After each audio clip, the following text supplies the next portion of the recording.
finally caught up after all this time. How are you? Hi, Anne. Yeah, fine, thanks. Everything's going well this end.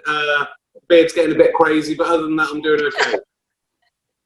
Great. Now, we were meant to do an interview together quite a while ago. I think it was you doing a tour so around my neck of the woods, and I was coming to interview. I was really unwell, so we did an interview for a magazine instead. And I've been meaning to see you live, and it's not happened yet.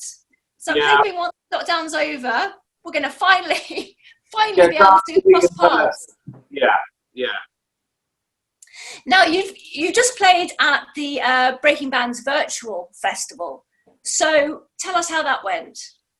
Yeah, so basically, Breaking Bands... Oh, sorry, Henrik, did you want to go? No, you go for it. Oh, so yeah, Breaking Bands was one of the first festivals we ever got the opportunity to play on the acoustic stage, which was really good day. And then we played the following year on the main stage. Was that around 2017? 2017 and 2018. We played twice. And then yesterday, Henrik recorded an exclusive performance, like an isolation performance to be broadcast.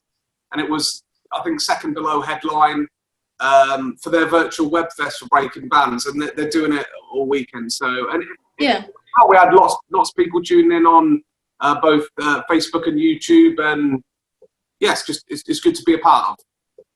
Yeah, definitely. So what was the last gig you've played before lockdown? Was that in Nuneaton? Was that Queen's Hall? Does it seem Nuneaton? like a million years ago now? It's really hard to remember exactly what it was, because it's like, it does seem like a million years ago.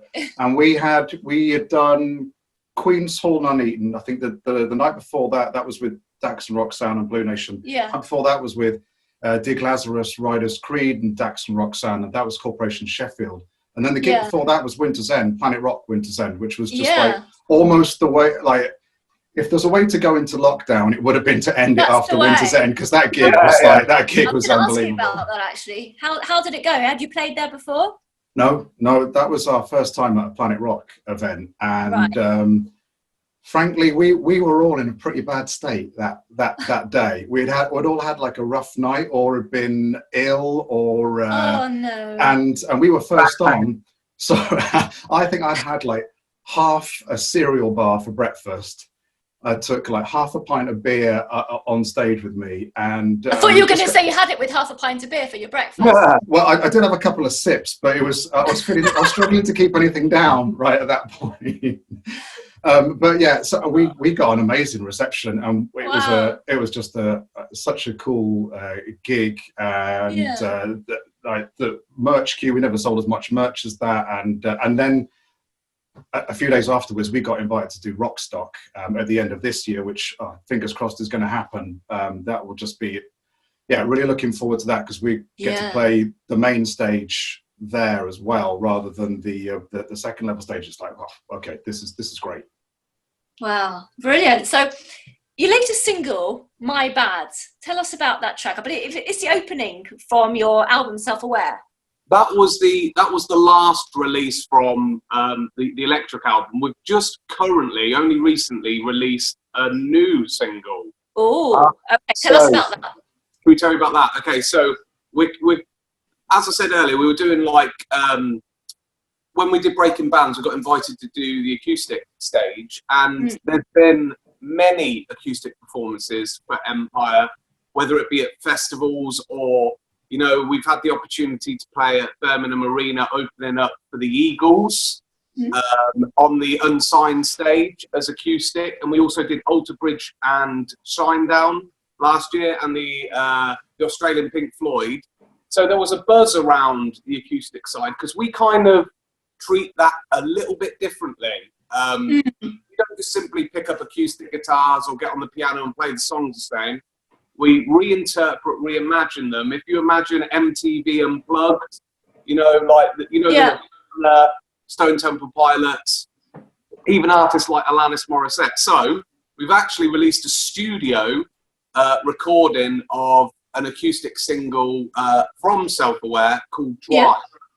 Bang up to date. and you can, it's on every streaming platform available, but there's also a couple of different things that we're doing. Henrik put together a 360-degree music video.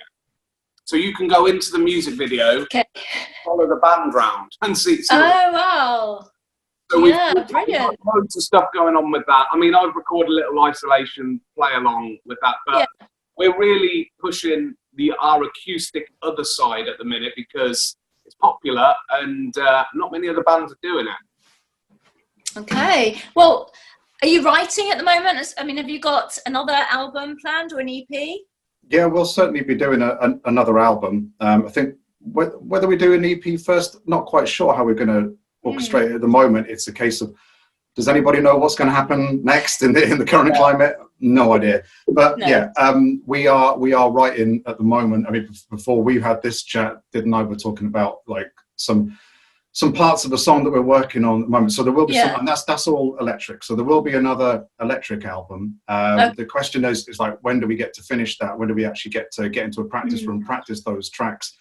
Do we get to gig test them? Or do we just have to dive into a studio? Because we like to gig test the tracks that there were a few things for Self-Aware that just got pushed to the sidelines, and maybe we'd come back to them at some point. But on the whole, I think we probably cut about 3 or 4 songs that could have gone on there. Just like that didn't work for the crowd, or it doesn't work in its present format. I mean, even My Bad that you mentioned, we played that at the King Billy for the first time, didn't we, once? And we'd only done it for about 2 weeks, and we were like, okay, that needs some work before we can record that. Gig testing and getting things prepped and seeing how people respond to it. Yeah. And then you can refine things before going into the studio. And it's also nice for like existing fans as well who know the material to have a live experience with a song that's not recorded, you know, before it goes down in the studio. So when that'll be, like Henrik says, when we can all meet at gigs, like we all love to do and rehearse, and who knows. But we are definitely songwriting in the background. We're both, and the other guys as well, we're all keeping very occupied with pushing the band as much as we can. And, you know, thanks to Richard and, you know, for including us in this web, you know, new wave of classic rock, because it pushes us out there, and that's what really matters. Of course. Moving on to next year, assuming we're kind of back to some sort of normality, we don't know yet what that's going to look like exactly, as far as gigs go anyway, and venues and how they're going to handle sort of crowds again. Do you have plans to tour for next year? Is that on the cards? Definitely, we can't wait to get out the door. If we can get out this year, well, if we can get out this year, then we got some provisionals in place. So and as I mentioned, like hopefully we'll get to do Rockstock, and there's also Winter Storm that we're lined up for. But next year, assuming that that's possible, we'll definitely be out there. I mean, we just want to pack next year with as many gigs and festivals as we possibly can, basically. Just get in front of as many people.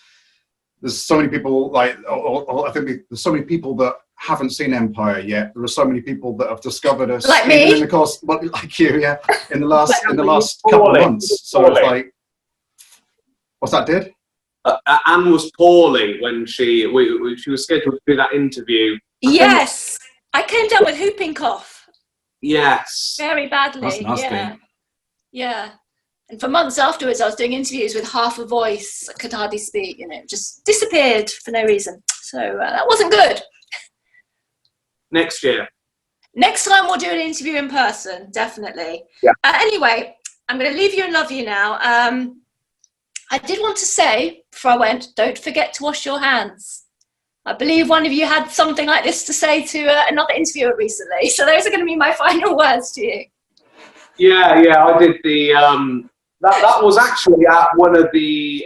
our last gig, I think. That was at Queen's Hall with Roxanne, and they did an interview outside, and it was just before lockdown and everything. Yes, it was. It was. I was drinking a bottle of Corona at the time. Which was incidental, but it was a bit tongue-in-cheek, but everyone just stay safe, you know, just be sensible, and then we'll be back on stage the sooner the better. Yep, definitely. So stay safe, guys. Keep well. Don't forget to wash your hands. You too. Love to all. Take care. Thanks a lot. See you. Bye. Well done.